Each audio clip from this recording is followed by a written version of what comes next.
you get to the Deschamps report and the aftermath of that, because I watched some videos about what I'm like, what was did the military do right after or whatever. And I watched a military officer had like a meeting or whatever. It's on YouTube, but you go watch it. He's talking to other like high ranking officers about just the culture and everything, trying to stamp it out and etc. And I think the report, he said this, and I don't know if he got that from the report or not, but he said more than half of the like half of the higher ranking officers are perpetrators of these sexual misconduct acts. He's like almost half of them. So that includes like sergeant, petty officer, second class, and above. He's like almost half of you guys. He was talking to that group, the high ranking officers. He's like half of you guys are either not helping the people under you, or you are actually the perpetrators of these acts.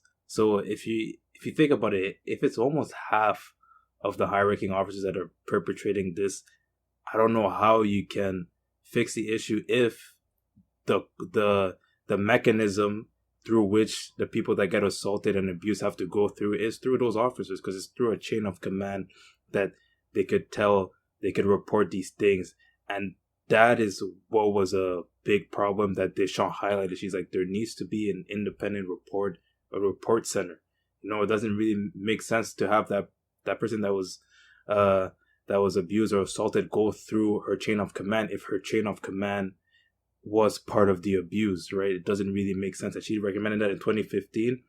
Yeah, and it was recommended uh this morning as well. And it's really interesting to me, and it's actually very confusing as to why that independent reporting system had never been implemented ever.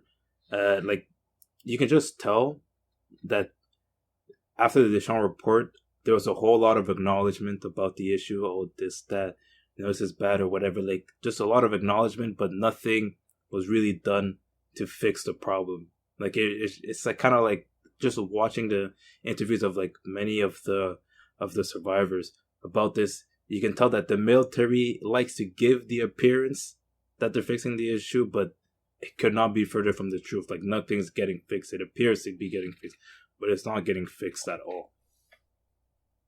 Yeah, and I think that's a good segue into you know, the, the allegations that have been in the news recently. Um, like I can get us started. Basically, the allegations are against the former chief of defense staff, who's basically the country's who was the country's top military commander. And the allegations were brought forth by Major Kellie Brennan, an army staff officer. And as she was testifying in a parliamentary committee, she said that uh, Vance considered himself untouchable, and that he has fathered uh, two two of Kellie Brennan's children, but he does not support them. Um, and so far, the former defense chief is facing uh, another allegation and is being investigated for two separate allegations. And in addition, he's also being investigated for sending an inappropriate email 9 years ago to a junior non-commissioned officer at the time. Um, but Major Kellie Brennan claimed that Vance told her that he had the defense minister under his control, so he couldn't be touched. Uh, and she said that she handed all the information about the allegations uh, to the military police. And she said that she gave them tape recordings and text messages, but those investigations didn't go far enough before global news broke the story. Nothing was really happening.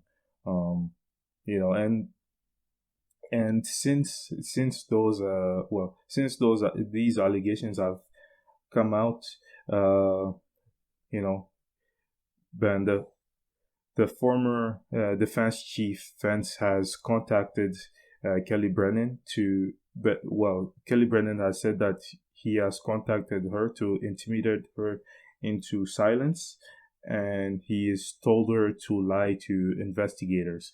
Um, I believe the CBC reached out to Vance, and he said that he has indeed reached out to Brennan, but he just wanted to talk to her and he wasn't intimidating her, which is, you know, I don't know who believes that.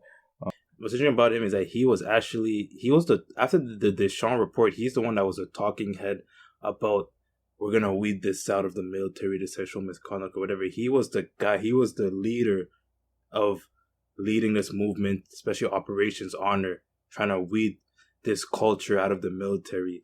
And to come to now and to learn about these allegations about him, it kind of showed that when they talked before about how more than half of the high ranking officers are the perpetrators of this, then based on these allegations, it's like it goes all the way to the top, right?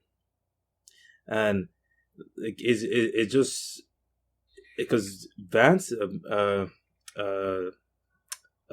former defense chief Vance, he was the he like just learning about the story or whatever. You will see that he's the only one that's really ever changed the story. Like Kellie Brennan has never changed it. So at first he was like, we don't know each other like that or something, like we just know each other casually, and then he changed it to my original statement was just holding back because I didn't want to put a doubt of confidence into my leadership. So then after that he says, oh no, we were friends, like we were good friends or whatever, but we were never sexual partners. And then you hear about Kellie's statement about how he fathered two of her kids, and it's like he's the only one that's really very wavered his story, and he resigned. Like the report that originally when he decided to resign, which is I believe he decided to that he was going to resign a year before the global story actually broke. He resigned because he wasn't story is he wasn't like put forth, his name wasn't put forth for a role with NATO by the Liberal government. So that's why that was the story about why he resigned. And he actually had a press conference where he goes he's disappointed or whatever.